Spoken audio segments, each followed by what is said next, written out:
Welcome to this episode of Vote Like a Texan.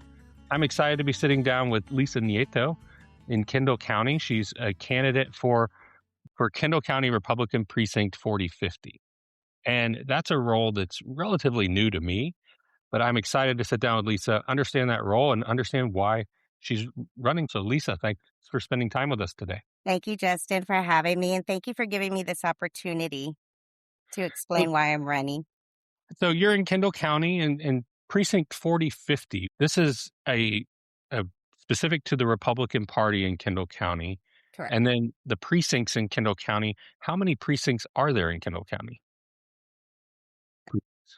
Four precincts, and each precinct is, so how a precinct chair works is that they're subdivided. So we're like little subdivisions within our precinct. And there's a precinct chair that is either appointed or elected. And when they're appointed, then they have to be on the ballot to be elected for a 2-year term. And that person is in charge of their subdivision, their neighborhood. And when you say in charge of it, I think it really has to do with voter turnout, Correct. They're the representative. So they're the middleman. They're the ones that speak for the voters. And so the voters, if they have questions, concerns, they address it to the precinct chair, and the precinct chair takes it to the party. And how did you get involved in this role, and what's your background and purpose for taking on this role? So I was appointed back in November, and I was asked to fill the vacant seat and if I would be willing to serve. And then I was appointed. Of course, I said yes, because it's Comfort, my hometown, well, my home. Yeah.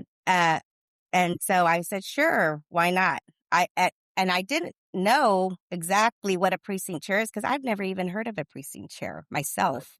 So I had to do a lot of homework during my 2 months right now that I am serving as the precinct chair, and figure out what my duties are and what I need to do. And there's quite a few laws that we have to abide by. So, And that really is the laws around how we vote and how you get on the ballot. And then we've seen a big shift, I think, through the last, let's call it 10 years of voting. There's been a lot of conversation about how voting works, electronic voting, ballots, and who can do what. But it's this role that you're talking about that represents any of that feedback. So if somebody has trouble voting, if somebody's struggling to find a polling location or needs accommodation, they would come through this office to make sure they're heard. Is that correct? that is correct. And I don't have an office. Okay. They will contact me personally. So it Yeah. would be a one-on-one. Like they would call me or email me, or pretty much everybody knows where I live. So they could come knock on my door and want information. Or if I see them, somewhere around town, they can stop me and ask me on where and how to vote. Where would you drive somebody that's listening to this conversation? Where would you tell them to go on the website? Because I think the county has some election officials, and Stacy Decker in particular in Kendall County, and ensuring that we're doing all the right work. But where would you send somebody to find more information? Well, I would send somebody first to our local websites, which is the Kendall County Election Department and also the Kendall County Republican Party website, because they have a lot of information too about the elections that are coming up and about candidates in our party. And then they can also call me and email me. The grassroots and through the Republican Party here locally, they can find your contact information, or they can go to Kendall County election site and find your information there as well. That's correct, because I'm listed on the Kendall County Republican Party website.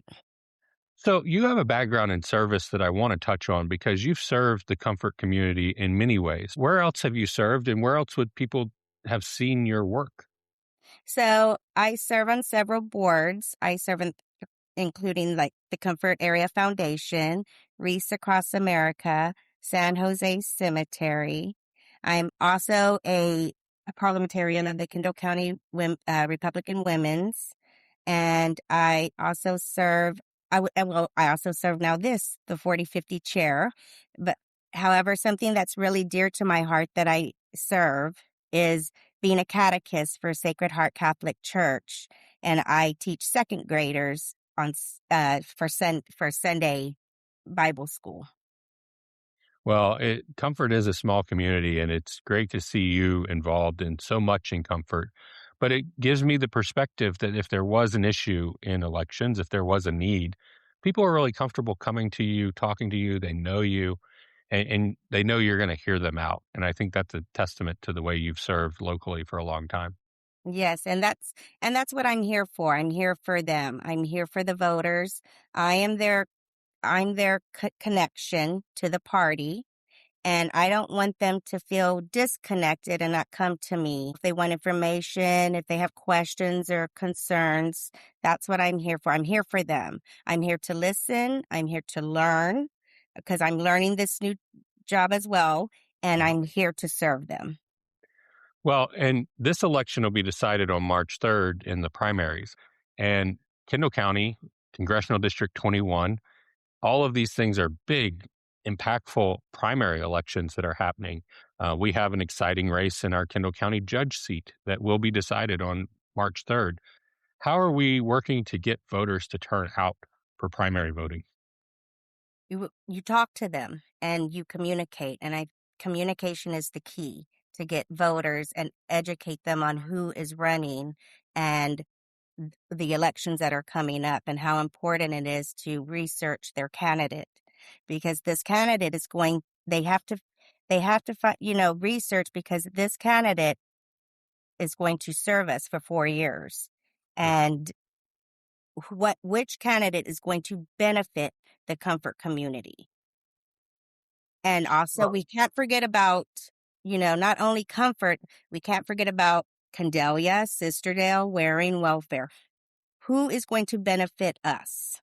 That's the importance. And research. Don't go by social media, what is out there. Don't go by hearsay. You have to do your homework. Well, and that's where I'm proud to do conversations like this because it does let voters understand one, the role, and then the person running for the role. And I want to go back and say, Kendall County has done a lot to make early voting really easy.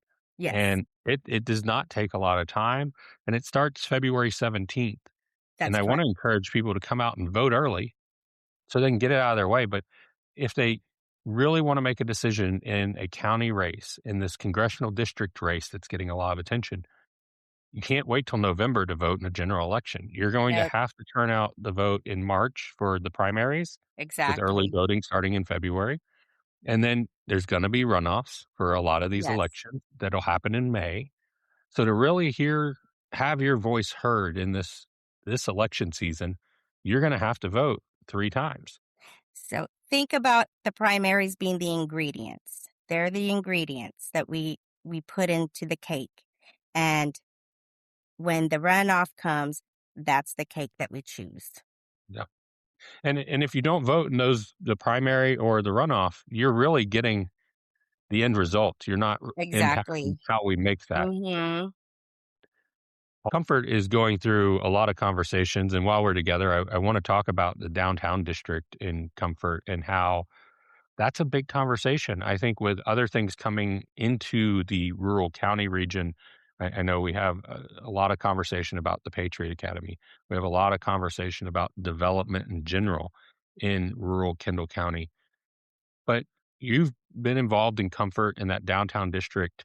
Can you help us understand why that matters in this election season and why that's an important part of what we're deciding?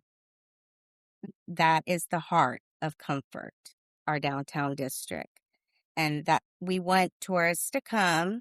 We don't want a lot of the growth, but we want tourists to come and enjoy the shops and the restaurants and give give that to our local community and to share our town with others. And I feel that the downtown district is very important to us because that helps our locals, that helps our local businesses. And to your earlier point, we have to think about those towns, Comfort, Kendallia, Welfare. Mhm. They are all looking for ways to grow their Exactly. businesses, And we but can't also forget about them. stewarding how do we develop the county appropriately.